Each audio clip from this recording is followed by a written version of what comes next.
everyone. Welcome back to another episode of Made Whole. I want to share with you Psalm 29, verses 10 and 11 today, which says, "The Lord sits enthroned over the flood. The Lord is enthroned as king forever. The Lord gives strength to his people. The Lord blesses his people with peace." Here in the year 2020, in modern day America, we might have a little trouble relating to the idea of a king ruling over our land.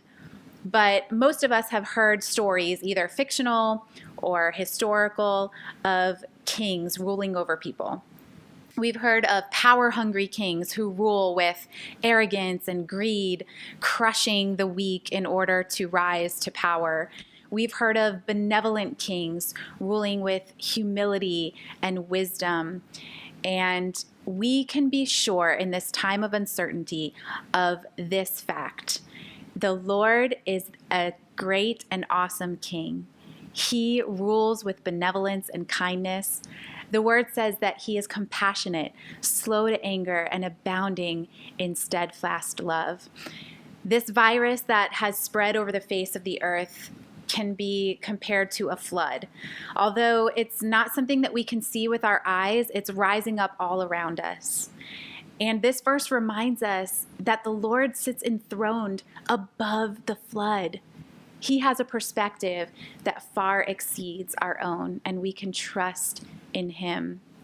Instead of taunting the weak ones, mocking us, this passage tells us that God gives strength to the weak, that he blesses his people with peace. And these things, strength and peace, are not limited. It would be like us walking into Publix and finding the meat aisle totally full, or walking into Costco and finding the toilet paper aisle completely stocked. His peace and his strength are unending. So here's my question to you today. Which part of this crisis is causing your heart to feel unsettled? In what area do you need the most peace? And are you willing to trust that God has a higher perspective? He's sitting enthroned above it all, and that he wants to give you strength and peace in unending supply today. So I want to challenge you to open the word, meditate on Psalm 29, and pray. Ask the Spirit of God to give you the strength and the peace that you need. We'll see you next time.